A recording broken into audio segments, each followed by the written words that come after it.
খুলনায় ৩০০-র বেশি অবৈধ চুল্লিতে প্রতিদিন পুড়ছে ১,২০,০০০ মন কাঠ। প্রতিটি চুল্লিতে প্রতিবার যোগান দিতে হয় ২০০ থেকে ৩০০ মন কাঠ। এসব পোড়া কাঠ আবার জ্বালানি হিসেবে ব্যবহার হচ্ছে দেশের বিভিন্ন কারখানায়। এদিকে কাঠ পোড়ানোর ধোঁয়ায় ক্ষতিগ্রস্ত হচ্ছে জমির ফসল আর শ্বাসজনিত রোগে আক্রান্ত হচ্ছে স্থানীয়রা। এরই মধ্যে পরিবেশ অধিদপ্তর দুই একটি চুল্লি গুঁড়িয়ে দিলেও ধরাছোঁয়ার বাইরে রয়েছে বেশিরভাগ চুল্লির মালিক। খুলনা থেকে আনিসুর রহমান কবিরের তথ্যচিত্রে বিস্তারিত। এভাবে আগুনে পুড়ছে কাঠ আর ধোঁয়ায় দূষিত হচ্ছে পরিবেশ, ফসলি জমিসহ প্রাণ প্রকৃতি। শ্বাসজনিত ও চর্মরোগ সহ বিভিন্ন রোগে আক্রান্ত হচ্ছে স্থানীয়রা। খুলনার রূপসা উপজেলার রামনগর, রহিমনগর, শিরগাতি সহ নদীর তীরে এসব কাঠ পোড়াতে তৈরি হয়েছে ১৫০-র বেশি চুল্লি। এছাড়া বটিয়াঘাটা, চাঁদখালী, ধামরাইল, ফতেপুর সহ বেশ কয়েকটি স্থানে সুন্দরবন ঘেঁষে রয়েছে আরও অর্ধশতাধিক চুল্লি।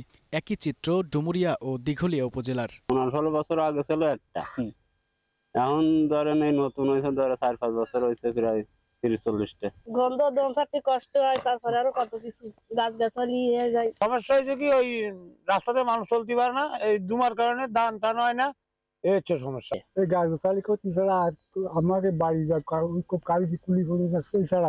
এসব অবৈধ চুল্লি মালিকরা বেশ প্রভাবশালী, তাই সংবাদ সংগ্রহ করতে গিয়ে হুমকি ধামকি দেয়া হয় গণমাধ্যম কর্মীদের। তবে গ্লোবাল টেলিভিশনের ক্যামেরা দেখে পালিয়ে গেলেন কয়েকজন চুল্লি ব্যবসায়ী। এই মেলা চলে আসে, এতে এক জায়গায় না, বিভিন্ন জায়গায়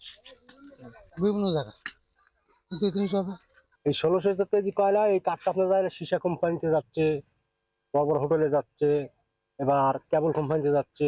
পরিবেশ অধিদপ্তরের অতিরিক্ত পরিচালক জানান, এরই মধ্যে কয়েকটি চুল্লি গুঁড়িয়ে দেয়া হয়েছে। বাকি চুল্লি ধ্বংস করতে দ্রুত ব্যবস্থা নেওয়া হবে। আমরা যে সময়ে সংবাদ পাই সেই সময় আমরা তাৎক্ষণিকভাবে অভিযান পরিচালনা করি এবং যে কয়টা কাঠ কয়লা এরকম আছে এগুলোকে আমরা ভেঙে ফেলি। আমাদের এটা রুটিন ওয়ার্ক।